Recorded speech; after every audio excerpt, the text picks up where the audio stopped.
so forth is funded by the American taxpayers, you know, to some extent. Yeah.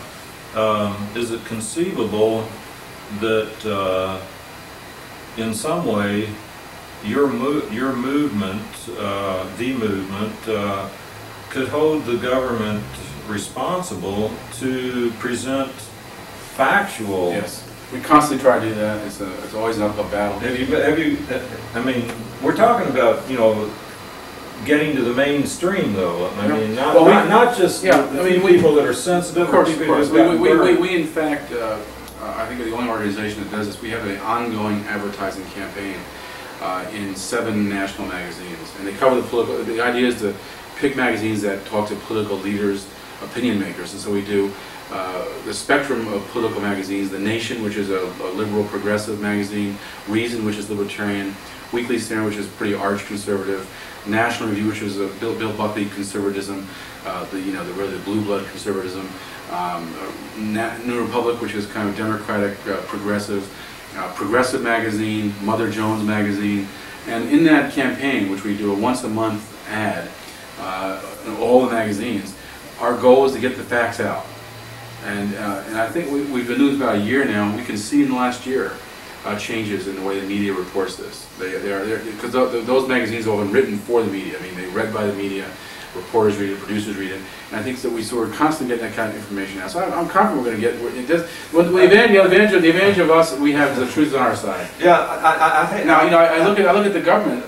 The government, for example, there's one ad that McCaffrey's running that talks about how the drugs cost America $115 billion a year. Yeah, right. And you know, when you look at what that's based on, and you actually take that study where that headline comes from, 60% of that 115 billion is the drug war. It's law enforcement, it's incarceration, and of the health costs, a large chunk of it's AIDS, because treating an AIDS patient is very expensive. $100,000 to treat one AIDS patient, and so that's a very expensive thing. And we could cut the AIDS rate in half if it wasn't for the drug war. And so the reality of that $115 billion figure is about 85 billion of that is really the drug war.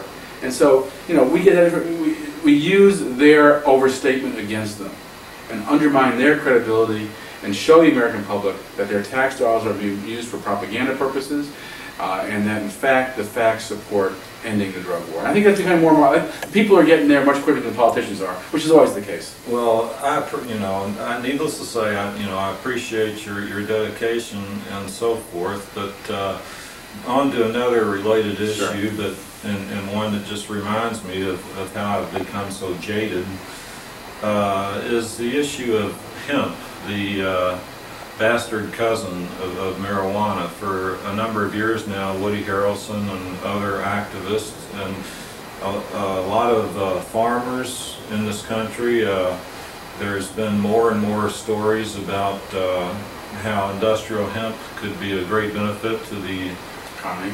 To the economy, to the Kentucky farmer, to the Indiana farmer, Yeah. to America, and so many different industrial ways. And then just before we flew to Washington, I read an article where the government had done some study and had come to the conclusion that that hemp had there was just a very marginal market for hemp, and it just reminded me of the same thing all over again, where people, there's an obvious good, the need for change that needs to be done. A lot of people get together, and then the government just comes down and pisses all over. I think their extremism, in the end, will hurt them. I mean, that again is a sign of their insecurity. If they were confident that there was really deep support for the drug war, hemp would not be an issue. Sure, people can wear clothes, people can paper, oils, soaps, whatever you want to make out of hemp, no problem. Because they're so insecure, they can't do that. They have to fight absurd battles. At a time when we're seeing record overdose deaths, rapid spread of AIDS, they're worried about hemp. It's just, you know, an absurdity. Yeah. And so I think their overzealousness in the end will undercut them. and the weight of the drug war will pull them down. Well, and they know it. Yeah, I hope you're right. One thing is... it won't happen unless people get active, though. And I hope the viewers will come to the website, csdp.org, get informed, and get active. There's lots of ways to get active these days. You can do it right from your home on your computer.